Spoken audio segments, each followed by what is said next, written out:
Hey, greetings from the Pacific Northwest. Bo here. Last year I did a hockey card video, back with a few records this time. When I had stopped making videos in the past, I'd kind of gotten into this kick where I had been collecting jazz records, and I was talking about wanting to mature my collection and going in a different direction. Those were poor choices of words. I did find some jazz interesting, but my big mistake was doing what I've always done, and that is chasing originals, right? And so you'd find something that might be in lesser condition, but it was an original, so I would pay that kind of money for it. And that makes kind of jazz unlistenable. And another thing too is that I would buy things without, the same mistakes I made with psychedelic and classic 60s garage rock. I'd buy things just based on the book Endless Trip, right, without actually having listened to them. But if these were artists that were well known within the community, I would buy these records. So there's all kinds of different forms of jazz, and it's free jazz, and then that avant-garde kind of stuff. There was one record I bought.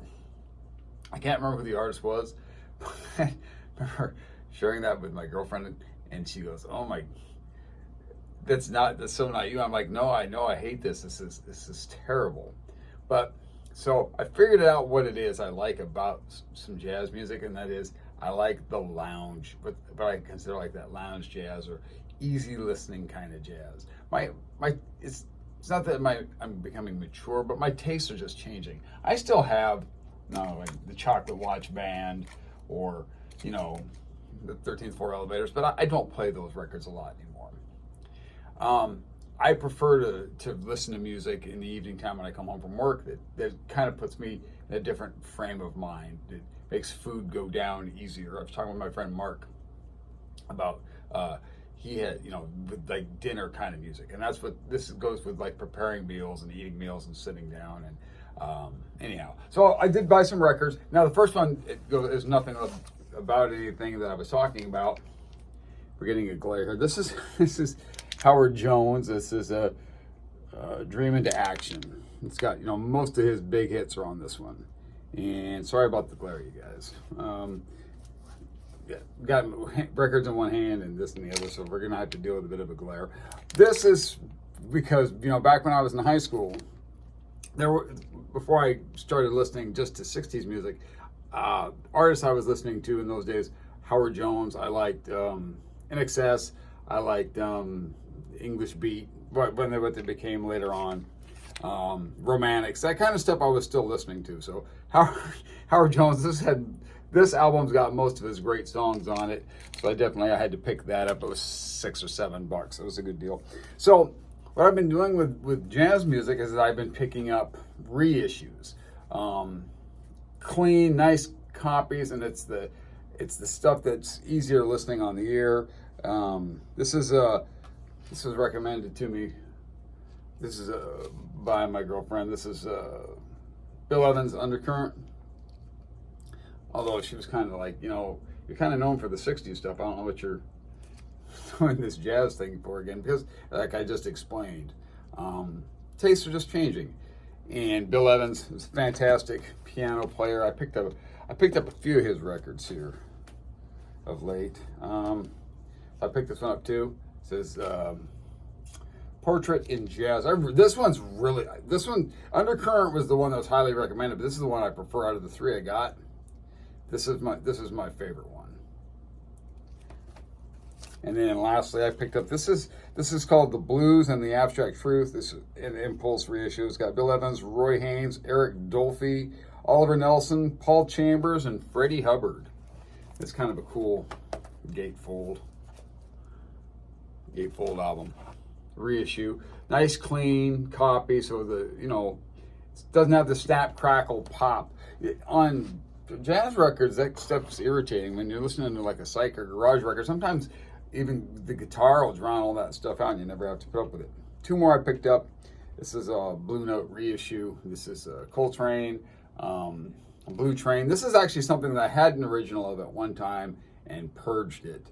But it wasn't in super great. It was in like VG minus condition, so it was one of the nicer ones I had.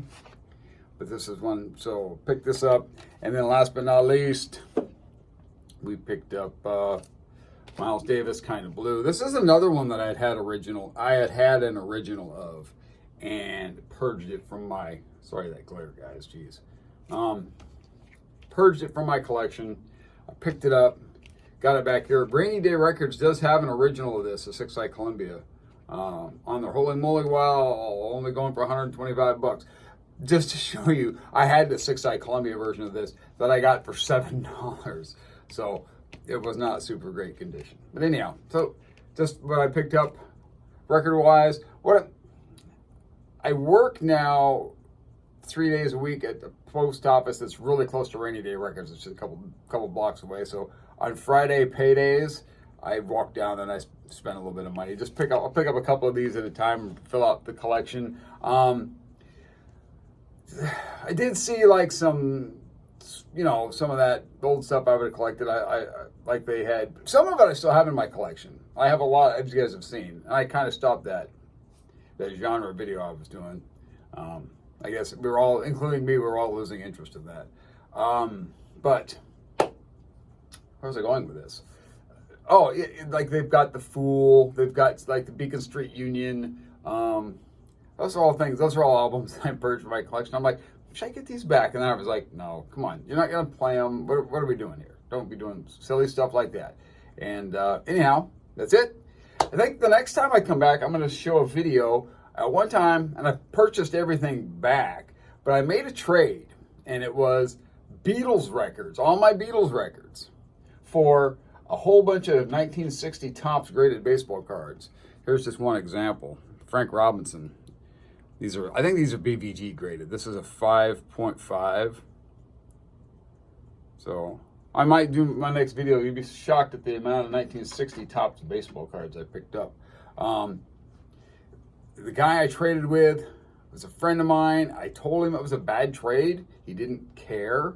He really wanted me to have the baseball cards. He was moving away from that. So it was more important to him that I get the baseball cards and he gets something out of it that he wanted. Because I'm like, sir, I'm not going to say his name. Sir, you could take this one card. I think, and that was the one football card that was involved in the deal, which I ended up giving back to him because this trade was not cool. I said I'm not going to have it any other way. It was a 1966 Topps Joe Namath. I said, you could take this one card, sell it. And it was a high grade. It was like 8.5, something like that. The 66 Topps are the ones with the wood grain border, like a TV set. So it goes for some decent money for that. So you can take this one card, sell it, buy every Beatles record you ever wanted, a nice copy of it, and then buy the same Namath card back in lesser condition. But I want you to have these baseball cards because he was getting out of baseball cards. So anyhow, maybe that's what I'll do in my next video. We'll see. All right, talk to you guys later. Bye.